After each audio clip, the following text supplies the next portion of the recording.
शकुनी गांधार राज सुबल का पुत्र था। गांधारी इसी की बहन थी। वह गांधारी के स्वभाव से विपरीत स्वभाव वाला था। जहां गांधारी के स्वभाव में उदारता, विनम्रता, स्थिरता और साधना की पवित्रता थी, वहीं शकुनी के स्वभाव में कुटिलता, दुष्टता, छल और दुराचार का अधिकार था। वह जीवन के उदात्त मूल्यों की तरफ कभी भी आकृष्ट नहीं हुआ। उसके सामने तो अपना या इससे आगे अपने संबंधियों का स्वार्थ रहता था। तभी तो वह अपने और अपने भांजों के स्वार्थ के कारण पांडवों की महान विपत्तियों का कारण बना। दुर्योधन को वह बहुत चाहता था। उसकी ओर से इसी ने युधिष्ठिर के साथ जुआ खेला था। पासे फेंकने में इसकी बराबरी और कोई नहीं कर सकता था। अपने इस अपूर्व कौशल से ही इसने युधिष्ठिर को एक भी दांव जीतने का अवसर नहीं दिया। हर एक दांव युधिष्ठिर हारते जाते, उन्होंने अपना सर्वस्व दांव पर लगा दिया।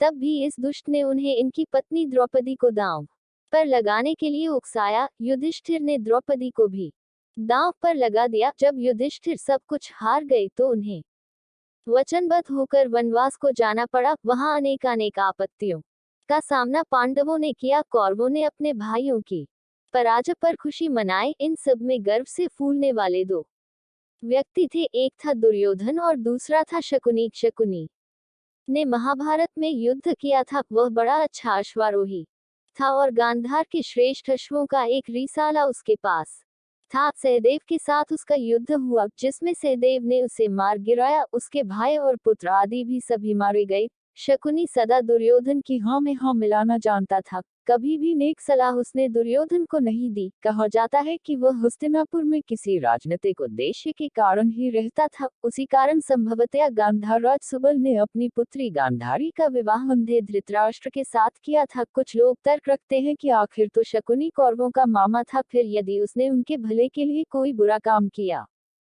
तो वह एक संबंधी के लिए स्वाभाविक ही है। कौन ऐसा होगा जो अपने संबंधी के भले के लिए प्रयत्न नहीं करेगा।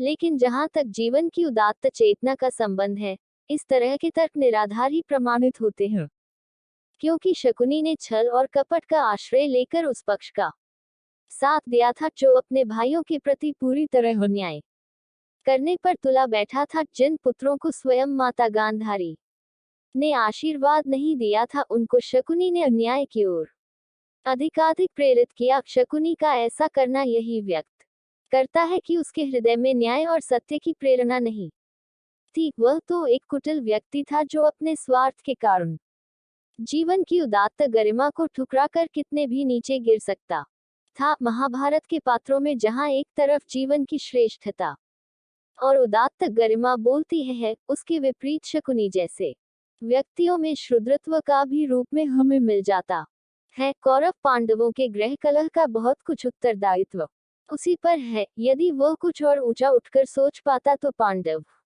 भी तो उसके भांजे थे, उनके प्रति वह इस प्रकार विद्वेष नहीं रखता। उसी के कारण साध्वी द्रौपदी का भरी सभा में अपमान हुआ। बाद में भी जब महाभारत का हाहाकार चारों ओर फैल चुका था, उसने अपनी कुटिलता नहीं छोड़ी थी। दुर्योधन ने द्रोणाचार्य से युधिष्ठिर को पकड़कर ले जाने की प्रार्थना की थी। वह चाहता था कि शकुनी मामा फिर युधिष्ठिर के साथ जुआ खेलकर उन्हें हरा दे और इस प्रकार उनको वनवास के लिए भेज दे, जिससे यह सारा युद्ध ही समाप्त हो जाए। उस समय भी शकुनी इसके लिए तैयार हो गया था। इस तरह देखा जाए तो पांडवों के कष्टों के लिए तो शकुनी उत्तरदायी है ही, बल्कि कौरवों के नाश का भी एकमात्र कारण वही है। यदि जाए के समय वह छल नहीं दिखाता तो पता नहीं कौरव कुल का इस प्रकार भीषण अंत होता या नहीं। शास्त्र में भी कहा गया है कि मातुल सर्वनाश का कारण होता है।